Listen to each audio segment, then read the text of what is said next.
right, y'all. So I'm really upset right now, and I really just hope I can get through this story. And I'm sorry if I'm not telling it in a way that's engaging, but I just want to get it out. On Saturday, May 3rd, 2025, my cousin Miashah Moses was stabbed and killed in Tulsa, Oklahoma.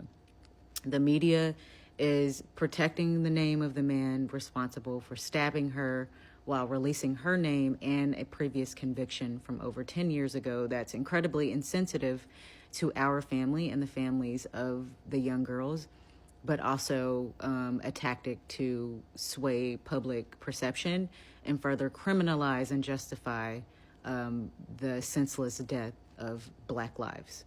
This is just something that they do. I really want to get into what happened, but I really can't without, just completely centering what this man has said.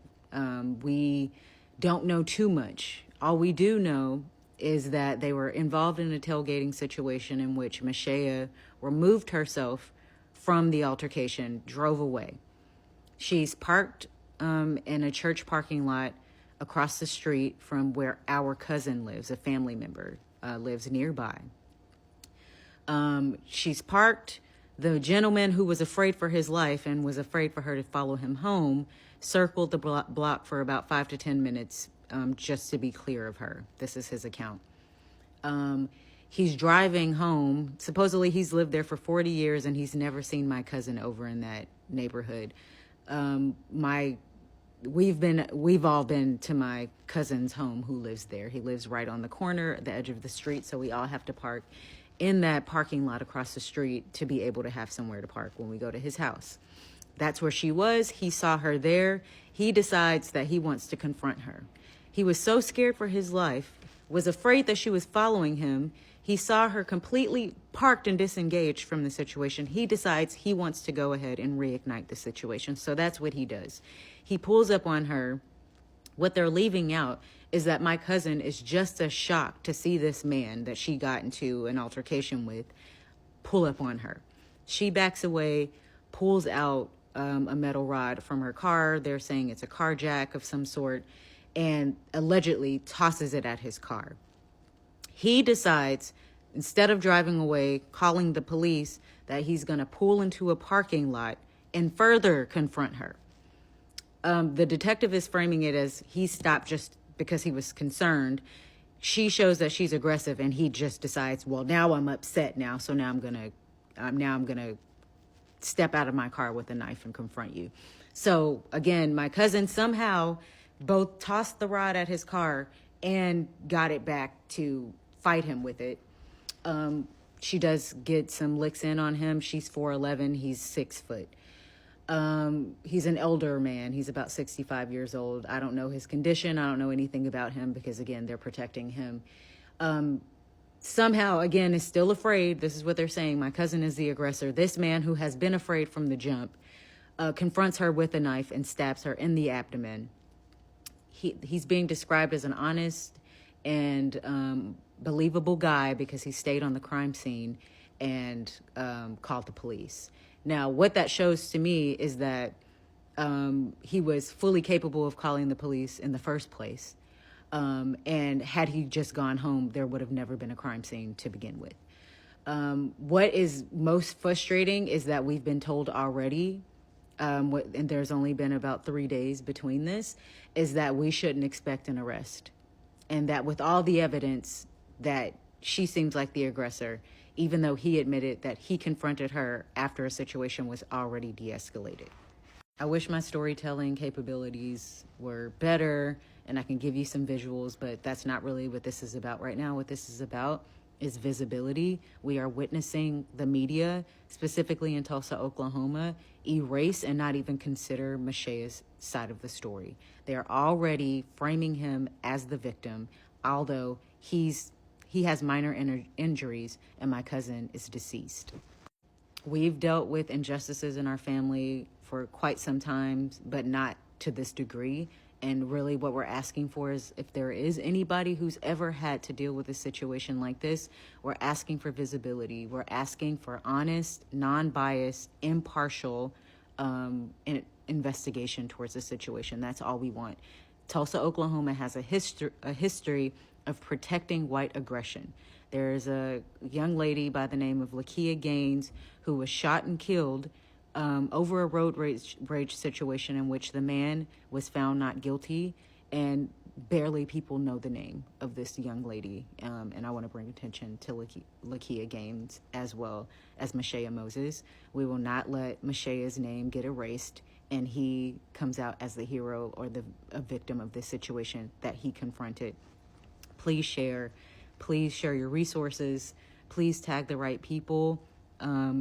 Hopefully more evidence will come out and the truth will be out there. But regardless, he took the law into his own hands when he showed that he was fully capable of calling the police. He made a choice to confront a situation that had already been de-escalated. It was premeditated.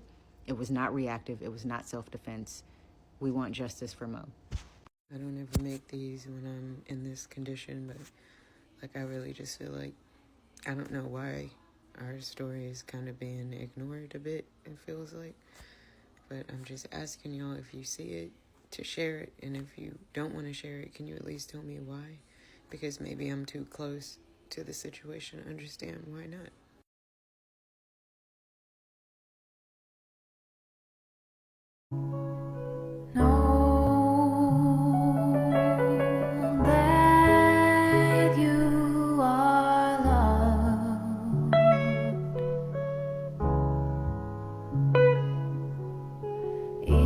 Man, this is some fucked up shit right here. When I say I have never heard no shit like this in my motherfucking life, y'all. This is Miashah. Miashah was unalive by a 6-foot white man. 70-year-old white man at that. So, with being 70 years, you would think he would have some type of motherfucking sense, right? He didn't. So let me tell y'all what the fuck happened. So May 3rd, which was a Saturday, Leon Blair Perkins hit Miashah's car. It wasn't her fault. He hit Miashah's car. So they got into a little fender bender, a little road rage accident, right? She like, okay, they got into a little fender bender. She like, okay, she leaves. She goes to her people's crib. She's, minding her motherfucking business. She's minding the motherfucking business that pays her, okay? She go mind her motherfucking business. Not to mention, this woman is 4'11", right? She's 4'11", okay? And this man is 6 feet. So Leon Blair Perkins decides that he's going to drive around for 15 to 20 minutes looking for her. Now, as he's searching for her, he stumbles upon her in the car. He comes up to her car. He's fucking with her because she mad at her motherfucking business. She done been left that fender bender and some more shit. They get into an altercation. They're arguing. He stabs her in the abdomen. He stabs her in the abdomen, y'all. She goes to the hospital. She was unalived. Unalived. And you know what's so crazy about this whole situation? Mr. Blair's not in jail. He's not in jail. Y'all not gonna keep us quiet. We're not gonna be quiet no more. None of that. Y'all telling me that we supposed to just be okay with the fact that a 6-foot man telling us that a 4'11" woman scared him, put so much fear in his motherfucking heart that he had to unalive her. Oh, hell no. Baby, no. It don't work like that, baby. He went looking for her and unalived her. And then you know what's so fucked up about the motherfucking news? Is all this shit is rigged against us. The fact that they didn't want to put that man's name on the motherfucking news report and all this shit. You know what? We're gonna take 2 seconds out of our motherfucking day and we're gonna say his name. Leon Blair Perkins. Leon Blair Perkins. So y'all won't forget it. And he should be locked the fuck up and throw away the motherfucking key before he hurt somebody else. He hurt. Now, when are y'all gonna stand up and stand together? It gotta be your motherfucking sister, your mama, for y'all to stand together. We need to stand together because at this point, these motherfucking white motherfuckers is trying to take us over. At this point, they just doing shit to us and just tell us, get over it. Like, that man who motherfucking son got unalive and they just told him like, yeah, we unalive your son, just go home. Like, what the fuck? This shit is crazy. The black community needs to step up. The LGBT community needs to step up. Everybody needs to be posting about this. Everybody needs to be talking about this. We need to get this out there. They are trying to sweep this under the rug. Okay? They're trying to sweep it under the rug. They really are. They're trying to sweep it under the rug. Don't let them sweep this shit under the rug. We need justice for Miashah. Prayers to her family, her friends, and anybody that's connected to her. But baby, y'all not loud enough for me. I'm partially deaf and I'm loud than a motherfucker. So y'all need to be more loud than me. Baby, I need to hear you motherfuckers from the motherfucking mountaintops. Justice for this girl. Justice for her. And like I said, that man should be locked the fuck up. We need to get out here. I don't give a fuck. We got to protest, rally, whatever the fuck we got to do. She deserves justice. Tulsa, Oklahoma Police Department in the DA's office. I got a question. What are you guys thinking? Because Miashah Moses was unalived by a man named Leon Blair Perkins III, where he confronted her. He followed her, went into a parking lot, pulled out a long blade, confronted her. She tried to protect herself, and he unalived her. And yet you're sitting up here pretending like this man is a good man because he looks like this. You're saying he's a good man and he's believable. Then, let alone she's the victim, you start bringing up her past from 10, 12, 13 years ago. She hadn't been in trouble since, but 10, 12, 11, 13 years ago, you brought up her past in order to justify this monster unaliving her. So here's a brief on this. On May the 3rd, at around 4:10 p.m., they're saying, the news and the police are saying that there was a tailgating incident on the roadway. They're trying to say this man is the victim. Are you really trying to say that he's the victim? You're trying to paint her past to look real bad to where you can justify a man that looks like this against a 4'11" woman who looks like this. He's 6 foot tall, well over maybe 200 pounds, maybe, and she's 4'11", paper thin. He claims that she was the aggressor, yet he circled the block a couple of times, came back to where she was parked at across the street in a church parking lot from a family member's house. He pulled in following her and got out of his vehicle with a long blade and unalived her. She tried to protect herself with a metal rod because she had nothing else. And he unalived her, and this man is still walking free. You didn't even want to release his name? Here are the facts. Miashah was parked at her destination near a family member's house. She had long removed herself from this tailgating situation. The man saw her parked in the neighborhood that he assumed that she wasn't supposed to be, and he confronted her in that location. This menace has told 3 or 4 different type stories. Miashah was 34 years old. She stood 4'11", who was approached and unalived by an older man by the name of Leon Blair Perkins III after this tailgating incident where her car was hit. He hit it. She was followed. She was approached, and she was unalived Saturday on May the 3rd in broad daylight. Yet you want to get up here and say that Leon is believable and he's honest simply because he stayed on the scene? This is what's obvious. Tulsa, Oklahoma Police Department, DA, all of y'all. This is what's very obvious. He took the law into his own hands. And as a result of that, you have somebody that he made a choice. He got somebody that he unalived. He's trying to paint a picture that he feared for his life. Come on now. He instigated this confrontation. He unalived somebody. And instead of focusing on justice, both the media, the investigators, everybody up there that you're on TV, you have tried to justify all of this by referencing back 10, 12, 13 years ago. All these narratives need to stop. You need to stop criminalizing victims, especially women and men and children who look like us. This also needs to be classified as a civil rights crime because her life mattered. Her identity does not justify her being unalived. Her past does not explain why she is no longer here. So Tulsa, Oklahoma, this is a call to action. We need boots on the ground, and I need everybody to cry aloud and spare not one feeling. I need y'all to lock in on this story about Miashah Moses and how the man who unalived her is still walking around free. See, the only person allowed to tell a story is him, right? But your story's not adding up, sir. Saying you rolled and rolled to get away from her, right? You was so scared. You didn't know what this scary woman was going to do to you, so you rolled around, right? Then you doubled back and saw her parked in the parking lot and you went and confronted her? That says you claiming self-defense. You are 65 years old. Why didn't you take your old ass home? Confronting someone in a parked car, minding their business? That's slave catcher mentality. You gonna prove your point. See, the slave catcher and you couldn't resist. You needed to show her who was boss. So she bopped your ass with that tire iron and God forbid a black woman defend herself. So instead of getting in your car leaving, you pulled out a knife. That was your intentions all along. Why not take your ass home? And of course he has the complexion for protection because he's at home. And y'all wonder why Rodney Hinton did what he did. And leave it up to the news to try to deflect from what this man did. He murdered her. She served her time. This has nothing to do with him stabbing her. Stay focused. Justice for Miashah. Police said a woman died following a stab wound in East Tulsa on Saturday. Tulsa police said officers responded to calls about a disturbance involving a stabbing near East 6th Street and South Garnet Road around 4:10 p.m. on Saturday. When officers arrived, they found 34-year-old Miashah Moses with a stab wound to her right side. She was taken to the hospital and died a short time later, police said.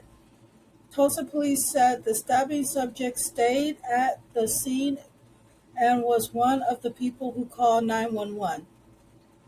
According to police, the stabbing subject said he first saw Moses while driving on East 11th Street between South Mingo Road and East Garnett Road. He said Moses started tailgating him and honking the horn, then followed him into a neighborhood. Tulsa police said the stabbing subject reported Moses threw a tire tool at his car, damaging the vehicle. The stabbing subject said when he got out to confront Moses, she retrieved the tire tool and started making threatening statements toward him. Police said the stabbing subject said Moses hit him again with the tire tool and he stabbed her in self-defense. Tulsa police said the stabbing subject was questioned and released at this time. He is not under arrest. Evidence and information suggests from the case will be submitted to the Tulsa County District Attorney's Office. Due to the complexity of this case, all evidentiary details and investigative findings will be submitted to the Tulsa County District Attorney's Office, Tulsa said. Tulsa police. The DA will carefully review the information if charges are warranted. But the reason they're not saying this man's name is because he's a white man, and I think he's in his mid-60s. He could be like 65, 66. And a lot of people are reporting that Miashah went to a relative's house but parked in the church parking lot after the confrontation with the man. I think it was like a road rage incident. And they said he was circling the neighborhood and he came up and stabbed her.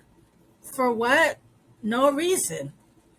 And, like the cousin was reporting that Miashah was 4'11" and this guy was 6 feet tall. Like, what's going on with this man? Why is he harassing her if it was just a car incident and then she just left? I don't think she is just going to follow you somewhere and then keep throwing a tire tool at your car. I mean, your story doesn't add up. Did she hit the car with the tool or did she hit you with the tool? I'm confused. But it just sucks that they're not releasing his name and they are releasing her one of her criminal records from the past where she neglected one of her nieces and the niece died. And she only served 10 years. And I think that's sad that they won't arrest this white man and saying that she's the aggressor, which I honestly think she's not the aggressor if she went a different way than him and he was circling around. This is very sad. I really hope that they catch this man on murder charges. Imagine being fatally stabbed, and then in the aftermath of that, the individual that took your life is being shielded by the police and their name is being withheld. While they are being portrayed as the stabbing subject, your name has been broadcasted across all media outlets. And not only that, police choose to bring up a past conviction that you had that, in my opinion, is a gross miscarriage of justice if you read into that case. That's exactly what happened in Tulsa, Oklahoma to Miashah Moses. This all happened on May 3rd, 2025. What allegedly occurred, based on the police reports, is that there was a road rage incident that eventually led to the stabbing of Miashah Moses. Now, the stabbing suspect, because we still don't know the identity of this person, is said to be a 63-year-old white man. And he said that he didn't recognize her for being in that community and went up to her. Miashah got aggressive, threw a tire iron at him, and he grabbed a knife and he stabbed her in the abdomen. Now, the police are saying that he's a good Samaritan because he stayed on the scene, but the family is saying a completely different story. The family explains that he was the aggressor and she was surprised to see him because the road rage incident had already occurred and she had already disengaged and left the scene. They said that this man just pulled up on her in a church parking lot across the street from their cousin's house and started being aggressive with her. To put into context, this man was 6 feet and she was 4'11". Now remember, this is not the scene of the road rage incident. This is a completely different place. They get into an altercation. She gets a couple hits in. He pulls out a knife, stabs her in the abdomen. She's then later taken to the hospital and she passes away, unfortunately. Blessings and love and light to the family. But what's getting me about this is the fact that the police are already going to the family and saying that they should not expect an arrest in this situation, that they look at Miashah as the aggressor in the situation. I don't know if the family knows, but Tulsa, Oklahoma is a stand your ground state, and if she felt threatened, she had every right to defend herself. The fact that that was not the place that the original altercation, not even altercation, but road rage incident even occurred, it should be enough to warrant an arrest. Miashah Moses deserves justice. She was a daughter, she was a cousin, she was a friend.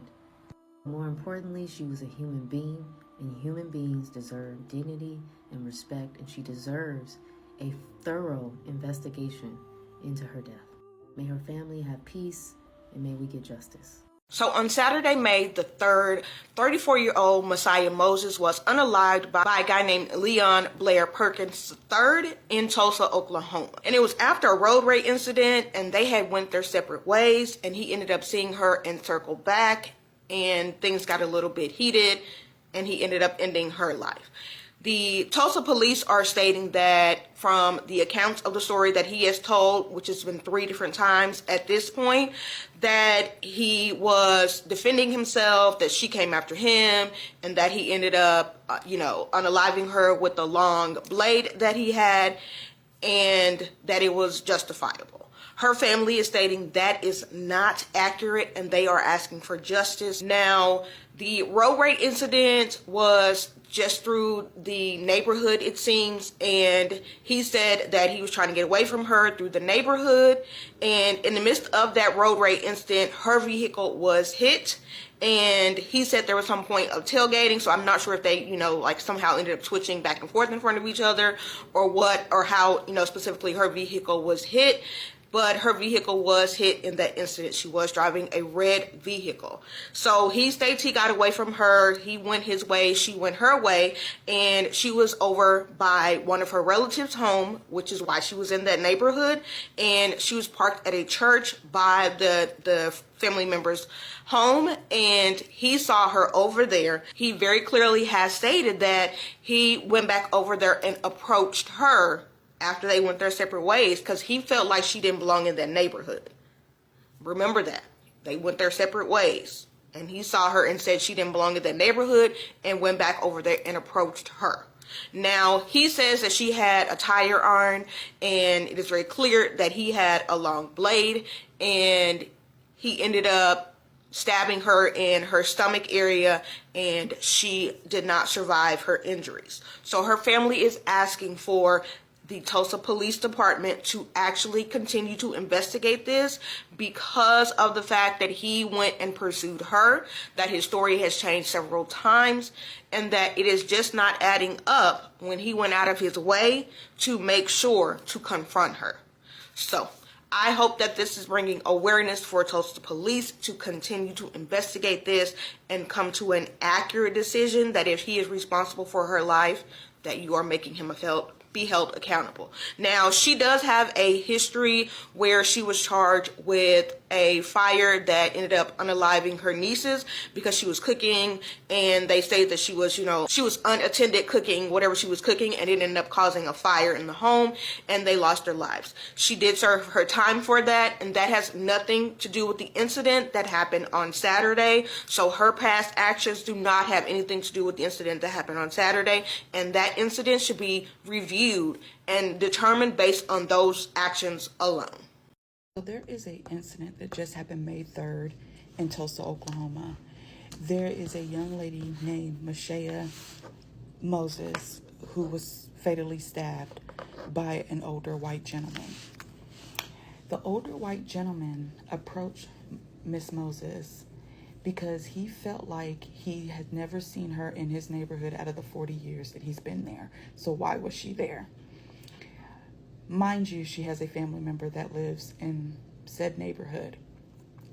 Miss Moses and him have a little tailgate moment. She leaves to get away from the situation. She goes and she parks in a church parking lot, which from the family member says they do that often if a couple of them are going to said family member's house and they walk over to his home. The older white gentleman decides to ride around the neighborhood to make sure she was gone, and then he spots her. Instead of calling 911, and like he stated, in fear for his life, what does he do? Approaches her. He goes to her car and approaches her again. They get into a slight altercation. She has a tire iron, but he has a knife.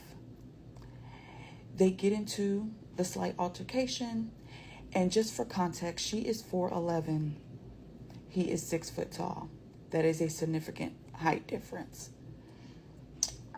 He fatally stabs her, then of course calls 911 after the fact, when he should have called 911 to begin with. If he was in fear for his life and didn't know what she was there for, he should have called 911 to begin with. So he fatally stabs her, and of course he calls 911. Now, where the family is upset at is they have not released the name of the gentleman that fatally stabbed her, because right now he's honorable and believable. Of course, they made Miss Moses to be the aggressor in the situation. They do the case on the news, and what do? They bring up a case from 2013 that has nothing to do with the incident in hand. Of course, they are trying to sway the audience as she is the aggressor, and the older white gentleman was just in fear for his life. And fear for your life means you call 911 and you move away from those people. Not find them, not approach them. And since he's believable and honorable, they've already told the family, basically, don't get excited. We probably won't press any charges. Listen, I know we are tired of this as a community, but if you are black, especially, if you are black and queer, if you are BLGBT, please stay and look at this post. This is Miashah Moses. This is her cousin Jay. She posted this story. You can go into more detail about what went on with her on her story. Go follow that story, that page right there to get more detail. I'm just going to sum it up so that we can get the word out. On Saturday, May 3rd, 2025, Miashah was involved in a tailgating altercation with an older 65-year-old white guy, in which she decided to remove herself from the altercation and continue about her day. Miashah then left, went to go to a family member's home, to where she parked at a church that everybody parks at. That's across the street from my family member's home. After riding around, circling around the neighborhood for about 10 to 15 minutes, the same older 65-year-old white guy then spotted Miashah's vehicle and approached it, to where out of fear and shock, Miashah reacted by allegedly taking a metal rod and throwing it at the vehicle. To which the 65-year-old older white guy responds by getting out of the vehicle and going into a fist fight with Miashah. Just in case you need a visual, Miashah is a 4'11" mass presenting black woman, and this is a 65-year-old 6 foot white guy. Somehow during the fight, a knife was pulled out by the older white guy, and she was stabbed in the abdomen, and the 65-year-old white guy decided to stay around on the scene and wait for the police to arrive. Later on, she was pronounced unalived. Now, I bet you're wondering, why haven't you said the man's name? Well, according to the family, they've been told to not expect an arrest because, according to them, Miashah was the aggressor. Also, the 65-year-old is being described as known as to be an honest man because he stayed on the scene. Also, the news as well in Tulsa, Oklahoma, as well as the police, refused to even say the man's name. They call him the subject. But they had no issue bringing up Miashah's past and her criminal record, which is absolutely the fuck nothing to do with anything. So I won't be going down that path.